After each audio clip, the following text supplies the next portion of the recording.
Hello, hello, hello, les amis, comment ça va? Vous allez bien? Vous avez la pêche? Attendez, je mets un peu la clim là. Ouais. Mhm. Moi, ça va, hein? Ça va. Oh, les challenges. Est-ce que les challenges manquent? Les challenges ne manquent pas. Oh, si on dit la vie de l'homme, homme avec un grand H, la vie de l'homme et de la femme. Si on dit que la vie de l'homme, c'est la vie, c'est que parce qu'il y a des problèmes en fait. C'est-à-dire que quand vous naissez, c'est le début des problèmes. C'est pour ça que le bébé pleure à la naissance. C'est le début des problèmes. Mais il faut garder le sourire. Gardez le sourire, les amis.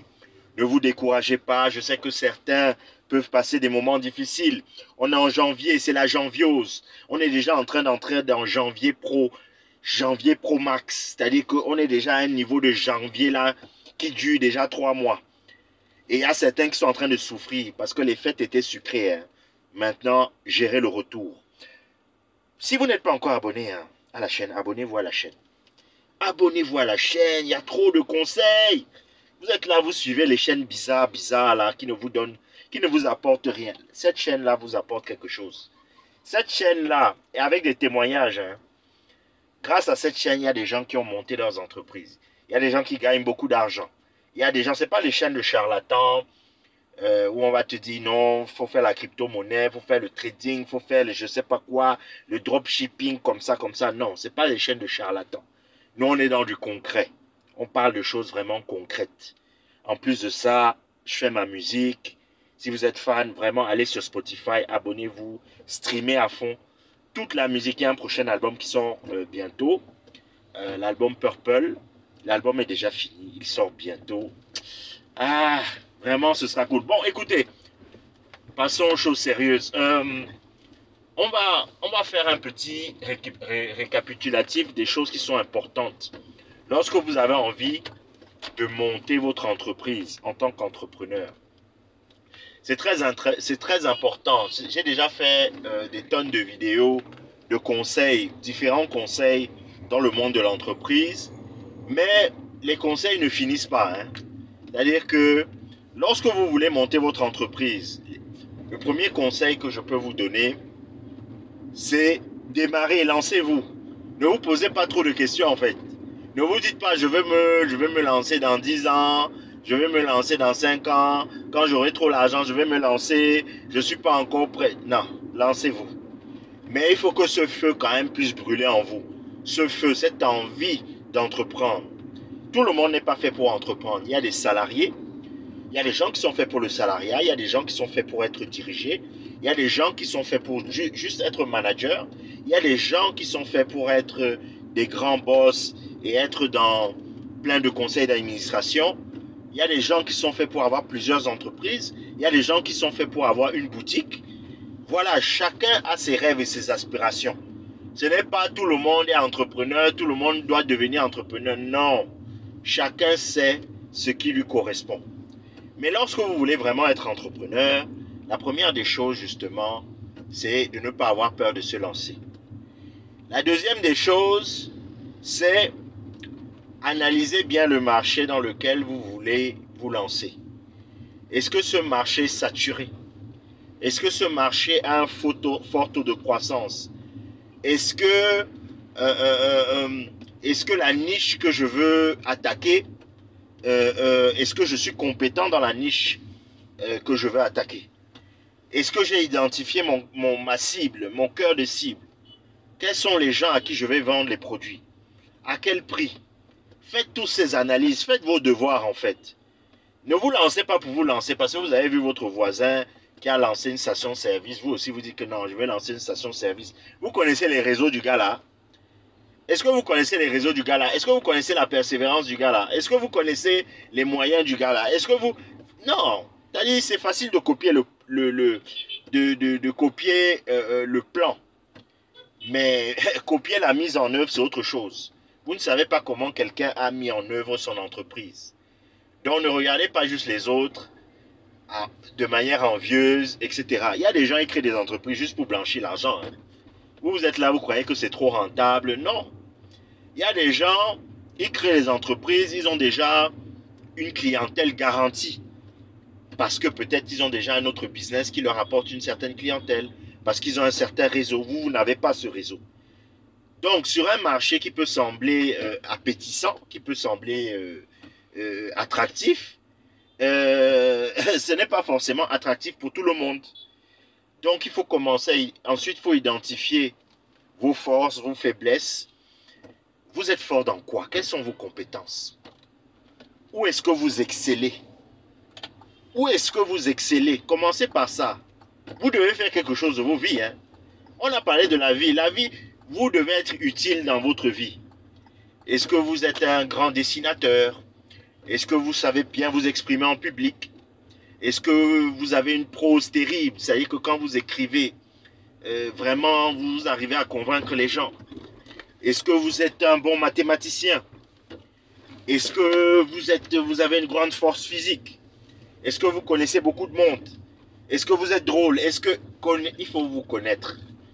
J'ai souvent rencontré beaucoup de gens qui ne se connaissent pas. C'est-à-dire, moi j'adore poser cette question.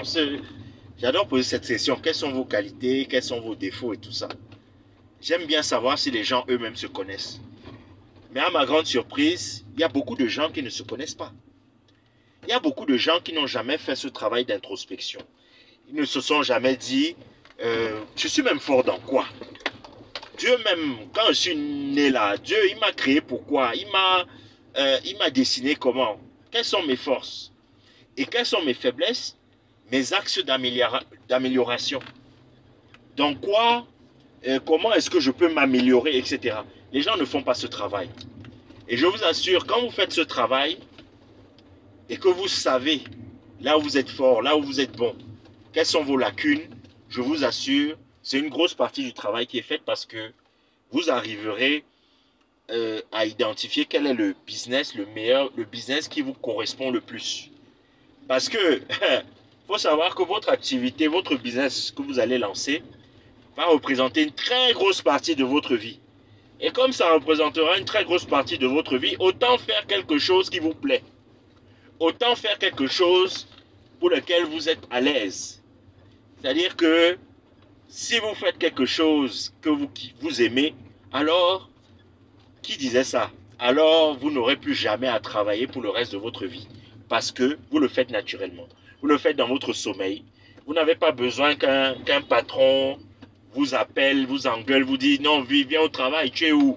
Vous n'avez pas besoin de trouver des excuses pour ne pas aller au travail. Certains vont au travail à reculons. Non, vous faites ce que vous aimez ou vous faites les choses pour lesquelles vous êtes bon. Vous avez des facilités. Donc ça, c'est un truc important. Il y a beaucoup d'entrepreneurs qui se lancent dans des trucs qu'ils détestent même. Hein.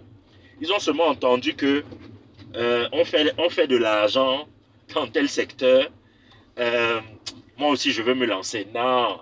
Et après, à moindre difficulté, ces gens abandonnent. La troisième des choses, ayez de l'audace. Ayez de l'audace. L'audace, c'est quoi? L'audace, c'est de sortir de son maquis, sortir de son trou, ne pas avoir peur d'innover, ne pas avoir peur du ridicule. On ne vous demande pas de montrer votre huc, hein. On ne vous demande pas de faire ça. Mais par moment, il faut pouvoir attirer l'attention des gens. Parce qu'aujourd'hui, on est dans un monde, les réseaux sociaux, c'est une course pour l'attention. C'est une course pour satisfaire les algorithmes. Ces algorithmes qui vous permettra de mieux trouver votre public. Et pour cela, il faut par moment être audacieux. Si vous êtes trop lisse, vous êtes trop plat, vous êtes trop léthargique, vous aurez du mal à captiver les gens. Vous devez créer des choses, créer des solutions, avoir de nouvelles idées. Ne pas juste penser que les choses vont se faire comme ça. Non, allez voir les gens, rencontrer les gens, discuter avec les gens. Il faut être audacieux, revendiquer sa chose. Quand c'est pour toi, c'est pour toi. Et quand c'est pour toi, tu vas, tu arraches. Personne ne te donnera les choses. C'est toi qui devras aller chercher ta victoire. La deuxième chose, c'est la patience. C'est vrai que je ne vous ai pas parlé du concept PAF. Je l'ai déjà parlé dans mon livre 40 principes de l'entrepreneur en Afrique, disponible chez Amazon, en broché ou en e-book. J'ai déjà parlé de ça. PAF veut dire quoi? PAF, c'est chemin en anglais. Patience, adventurousness, task and humility. Donc, patience, audace, travail et humilité. Je viens de parler de l'audace. Maintenant, je vous parle de la patience. Rome ne s'est pas fait en une journée. Ne pensez pas que parce que vous avez ouvert votre boutique, votre boîte aujourd'hui, dans un an, vous serez milliardaire. Si vous êtes milliardaire dans un an, c'est que votre activité est très très louche. Non. L'argent, ça se gagne avec le temps. Faut laisser l'argent travailler. Et pour être patient, il faut faire ses classes. C'est-à-dire que c'est pas un enfant, vous n'allez pas demander à un enfant, à un nouveau-né, d'apprendre la physique quantique. Non. Le nouveau-né doit d'abord, il va pleurer, il va ramper. Il va ramper, à un moment, il va essayer de marcher, il va boiter. Après, il va bien marcher, après, il va courir. Et après, il pourra faire des 100 mètres. Après, il pourra faire des courses de fond, etc. C'est comme ça la vie. Il faut aller progressivement. Ne forcez pas les choses. Allez progressivement. Et pourquoi aller progressivement, c'est important? Aller progressivement, c'est important parce que vous faites vos classes, vous faites les erreurs. Et mieux vaut faire les erreurs au démarrage, quand vous êtes encore petit, que faire des erreurs que vous aurez pu éviter en étant petit. Vous faites des erreurs, vous êtes déjà à un certain niveau, parce que vous avez brûlé les étapes, parce que vous voulez aller plus vite que la musique, parce que vous voulez être riche très vite.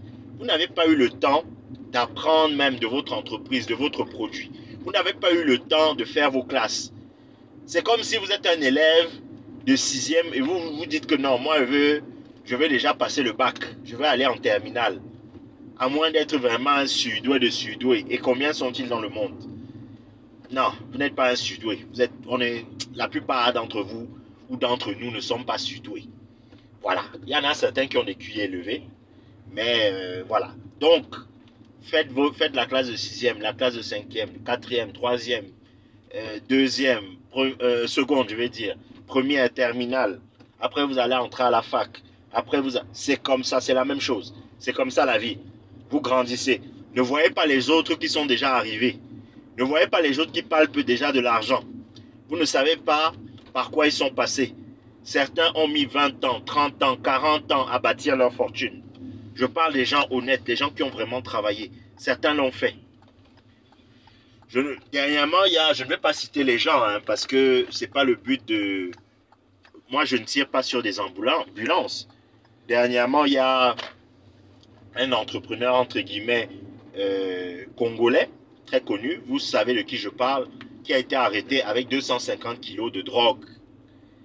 Mais, devant les gens, il montrait que non, c'était un grand entrepreneur, qu'il est parti de rien, etc. Il y a beaucoup de gens comme ça, qui font ça et qui vous mentent, en fait, sur les réseaux. Et vous voyez que là, cette personne se retrouve en prison. Elle avait beaucoup d'argent, c'était un mécène, et va se retrouver en prison et risque de passer un long moment en prison. C'est là où je viens au 5e point, justement, le travail. Travaillez. Ne prenez pas des raccourcis. Ne prenez pas des raccourcis, les amis. Les raccourcis, ça vous rattrape toujours. Il y a trop d'exemples de gens comme ça, qui ont fait beaucoup d'argent, qui ont essayé de monter, oh, je suis un grand entrepreneur, j'ai fait ceci, j'ai fait cela, mais en réalité, ont pris plein de raccourcis. Et un jour, les raccourcis les ont rattrapés. Ensuite, il y a l'humilité. On est toujours dans PAF. L'humilité, c'est quoi? L'humilité, c'est de savoir que il y a des gens qui ont fait des choses avant vous. Il y a des gens qui ont fait des choses avant vous. Ne pensez pas que vous allez inventer la roue. Vous avez inventé la roue. Ne pensez pas que vous êtes le premier entrepreneur. Moi, je fais aussi des cosmétiques. Est-ce que j'ai inventé le savon? Je n'ai pas inventé le savon. Les gens font le savon depuis des millénaires. Les gens font le savon depuis longtemps. Les gens font des laits de toilette depuis longtemps.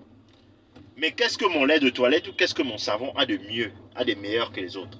Comment est-ce que je me positionne, etc. Et qu'est-ce que des gens qui ont fait avant moi peuvent me donner comme conseil? je vais écouter. Moi, j'ai 41 ans. Il y a aussi des jeunes qui me suivent. Il y a des jeunes de 20 ans, de 25 ans, de 30 ans, etc. Je trouve que c'est normal de pouvoir partager aussi un peu son expérience.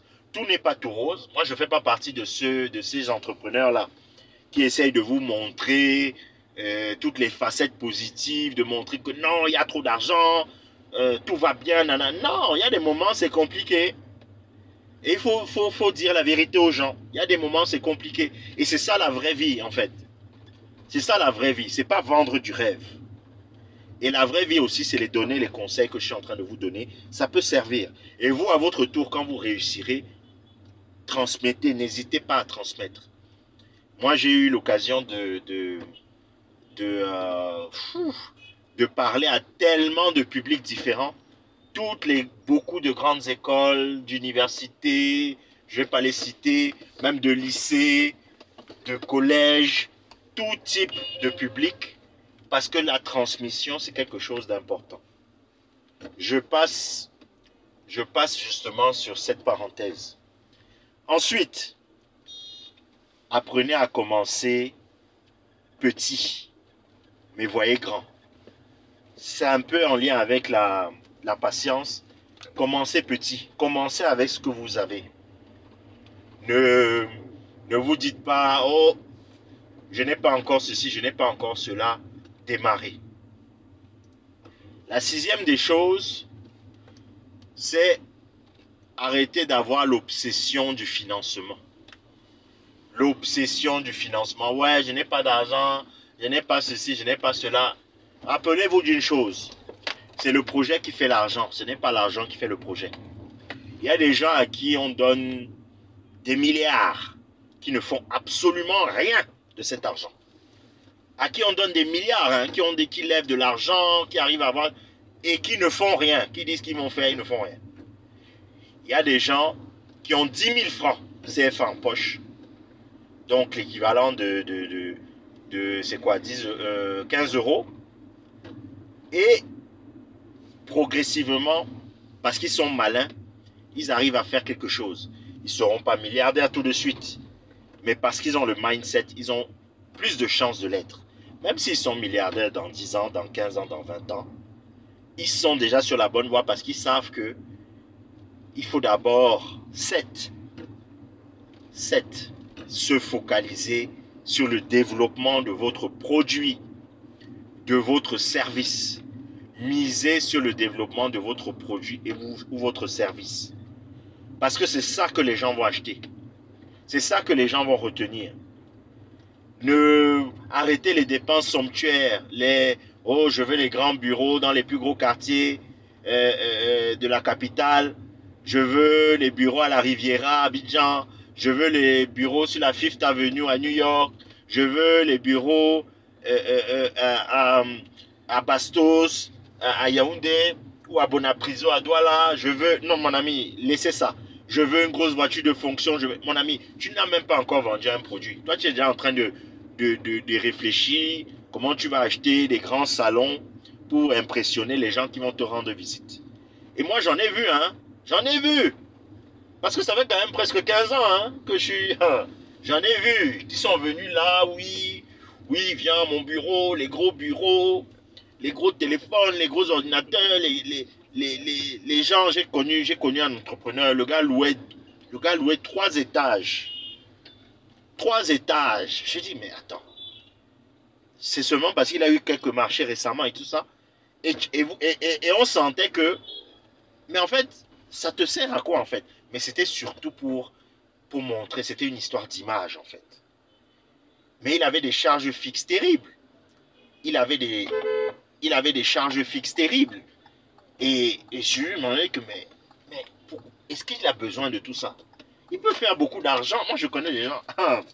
Ils sont dans des trous là, des petites boutiques là. Ils font de l'argent. Ils font un argent que tu ne peux même pas imaginer. Il y a des gens, ils font leur argent dans leur sac à dos, avec leur sac à dos. Et ça n'a pas traîné, hein. C'est-à-dire que ça n'a même pas fait, un an, hein. La personne dont je vous parle là, on est venu, on a scellé, on a fermé, son entreprise a disparu. Parce que les gens ne se focalisent pas sur l'essentiel. Les gens ne se focalisent pas sur le service, sur le produit. Focalisez-vous sur ça. Réduisez vos dépenses somptuaires. Laissez vos voyages là. Je dois aller en Beng. Tu vas aller en Beng faire quoi? Tu as quoi à faire en Beng? À moins que peut-être, bon, tu as de la... je sais pas, tu es marié, tu as des enfants, tu vas aller voir tes enfants, ou bien tu as même un business en Beng. Ok, je comprends. Mais tu vas aller juste en Beng pour te filmer devant la Tour Eiffel pour montrer quoi? Pour faire quoi en fait? Hein? Ton entreprise ne marche pas. Tu n'as pas encore payé tes employés. C'est-à-dire, mais tu es déjà là, je vais aller en Beng. Et même, tu dis même Beng. Il y a plein d'autres pays. Il y a combien de pays dans le monde? C'est seulement Beng. Moi, je ne comprends pas. Même certains nouveaux riches là. C'est-à-dire que c'est seulement Beng que vous avez vu en fait. C'est seulement par la France. Je vais aller en France. Bon, à la limite, les États-Unis. Il y a plein de pays. Et même ces voyages-là peuvent vous apporter beaucoup, beaucoup. Mais ouvrez encore plus votre esprit. Il y a beaucoup de pays en Afrique, il y a beaucoup de pays en Asie. C'est ça aussi l'entrepreneur. 8. Continuez constamment à apprendre. Continuez à apprendre. L'école ne finit pas. Il y a des gens, parce qu'ils ont eu un petit diplôme là, ils se disent que j'ai eu le master 2 en je ne sais pas quoi. Ils se disent, moi je suis arrivé, hein. Je suis un savant, je connais. Il va crâner au quartier. Or, aujourd'hui, les connaissances, il faut actualiser ces connaissances. Et il ne faut pas hésiter à avoir multiple skills, avoir différentes compétences, à développer différentes choses. Il y a différentes choses que vous pouvez apprendre. Vous ne pouvez pas être expert en tout, mais apprenez. De même, votre secteur se développe, évolue. Les marchés changent, les modes de consommation changent, les publics changent. Il y a la digitalisation, il y a l'intelligence artificielle, il y a la blockchain. Il y a tellement de choses. Voilà, si vous restez campé sur vos positions, vous allez disparaître. Vous allez disparaître. Vous allez disparaître. Bah oui, une entreprise qui ne s'adapte pas, elle disparaît. Voilà, il y a des entreprises, quand il y a des business models qui évoluent. Le mobile money est venu perturber les activités de certaines entreprises, par exemple d'envoi d'argent, etc. Et d'autres entreprises d'envoi d'argent ont émergé avec d'autres types de business models. Donc, d'autres types de business models. Donc, franchement, n'hésitez pas à toujours apprendre. Toujours apprendre. Ensuite, lorsque vous êtes entrepreneur, apprenez aussi à développer votre réseau. Ça, c'est le 9e point. Développez votre réseau. Rien ne se fait dans ce monde aujourd'hui sans le réseau. Rien ne se fait sans le réseau. Donc, rien ne se fait sans le réseau.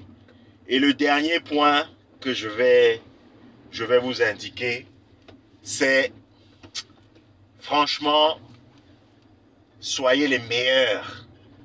Cultivez l'excellence. Continuez à cultiver l'excellence. Et c'est cette excellence qui vous mènera au succès. Jeunes entrepreneurs, beaucoup de courage.